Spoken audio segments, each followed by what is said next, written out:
What's up, everyone? Marc Lobliner, CEO, MTS Nutrition, Chief Marketing Officer, TigerFitness.com, creator of the Outright Bar, as well as partner in the Ambrosia Collective and 015 Nutrition.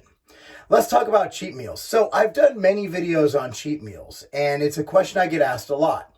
A lot of people feel that because they've gone, let's say, a week of dieting or of proper nutrition, that they need to just take an entire day, not just a meal, but an entire day, and eat whatever the fuck they want.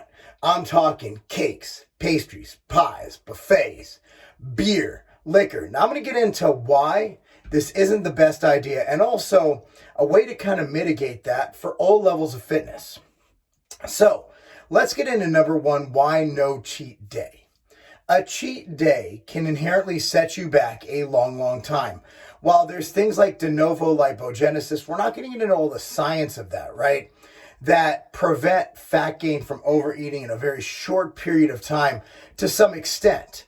At the end of the day, when you eat, you are adding up calories not just for that day, but for that week and for that long period of time.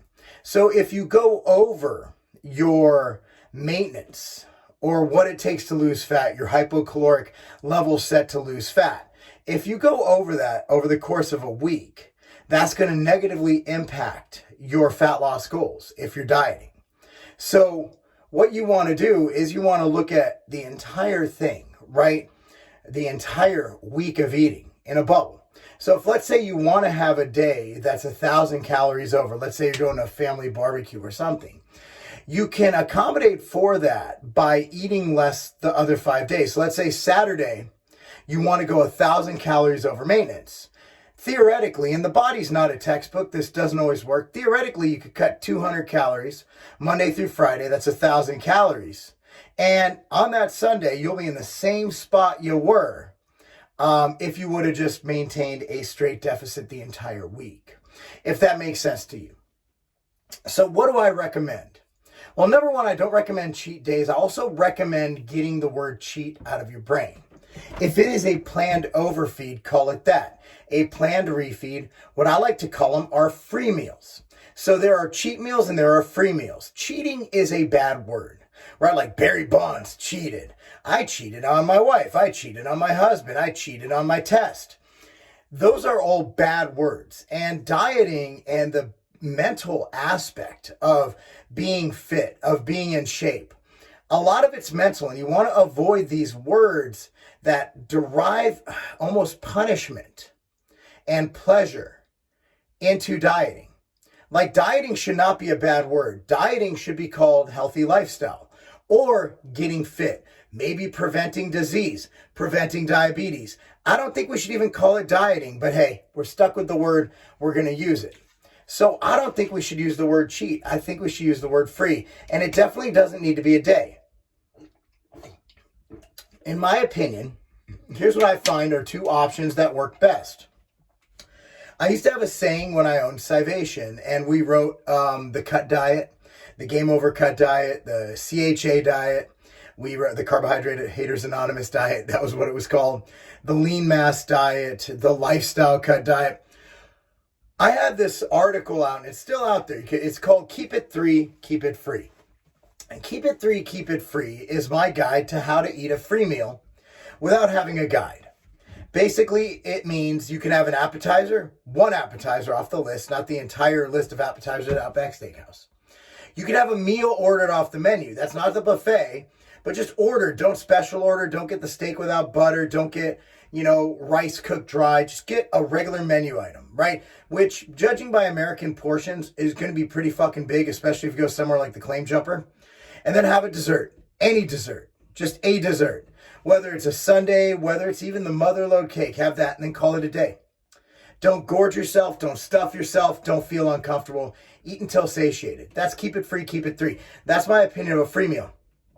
So I would have that once a week if dieting for a lot of people, most people, if not all people, but not some people, if that makes sense. A lot of people I coach, if you're over fat, if you're overweight, I'm going to want you on a linear diet, and you're going to start with your macros so high you can work in foods that are fun.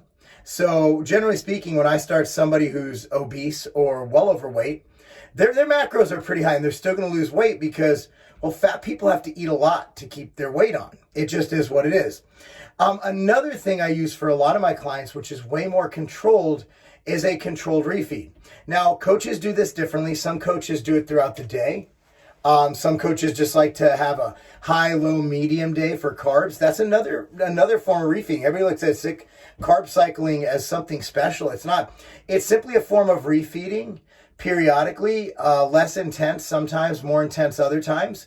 And I'm okay with that. I'm not a carb cycler myself. I think it's unnecessary, but hey, it works because it's creating that caloric deficit. So basically what you would do in that situation is every Wednesday and Saturday night, I have some of my clients, not all of them, do a refeed that I've been doing for years. And it's the refeed that we originally wrote about in the Game Over Cut diet. You start out with fibrous vegetables, green beans, which slows gastric emptying, gets the fiber in there. And then you move on to a more fibrous carbohydrate, a less dense carbohydrate, which would be oatmeal, and then put in some honey, put in some raisins maybe. And then I'll have a sweet potato with some peanut butter. And the whole point is gastric emptying and, filling up those glycogen stores with no protein, because protein elicits an insulin spike. And we don't want that for the purpose of that meal. So there's ways to do it is what I'm saying. And again, you can find all my diets, all my diets I've written. You could Google them. Right now I have the performance fasting diet, which uses none of this shit. That's performancefastingdiet.com. I have another diet coming out. There's not, the reason I write so many diet books is there's no one diet that works. There's so many different ways to get to your end game, right? I have my preferred ways, and the people who I coach at marklobliner.com, that's marklobliner.com, they might get 12 different methodologies by the time they're done coaching with me, because I need to find what works with them. And maybe something did work with them and then stops working, so we have to go to plan B. So to surmise, I do not believe cheat days are good. But again, it's your diet. If they work for you, keep doing them. For most people, it'll put them in a 2 steps forward, 2 steps back, where they just kind of don't do anything. And I've even seen some people with cheat meals not even lose weight, no matter what their deficit, because their cheat days are so extreme. Find what works best for you. Experiment with things. And if you need further help, I can help you as a coach. It's marklobliner.com. But again, my opinion on cheat days, they're not a good thing. And I think we should get the word cheat out of it. That's my opinion. I wouldn't purposely go gorge. I wouldn't purposely go eat till I can't walk. I just don't think it's mentally healthy over everything.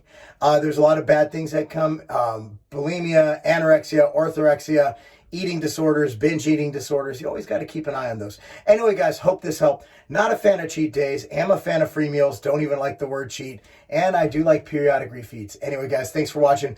Please like this video, subscribe to this channel, click on the notification bell because my views absolutely suck. And I will see you next time. Be sure to buy all your sport nutrition needs from tigerfitness.com. That's not a game. We always stock the office with flexpromeals.com. Coupon code Lobliner saves you some money. But Matt, what is your favorite Flexpro meal? Right now, my go-to is the Smokin' Gun barbecue sandwich. So you can have a sandwich mailed to you right to your house? You can, and I don't know what kind of alchemy or magic they use, but somehow they get it where if you heat it up for a perfect 2 minutes and 15 seconds, the sandwich is nice and warm, but the coleslaw is still nice and cool. Wow. Well, let's heat it up and see how it looks when it's all heated up. Do you smell what Matt Morano is cooking? God, this smells good. It does smell good, and it tastes even better. First, let's go with the coleslaw. Coleslaw. Coleslaw. What other meal prep could do coleslaw? And it's still cool. I don't get it. I don't know how to understand it. So, it's a sandwich, but you can't pick it up because, it's barbecue. It's messy. So you got to go in. The twist method? Twist. You get the bread. There's even a little bit of cheese on there. A little bit of cheese. That's so good.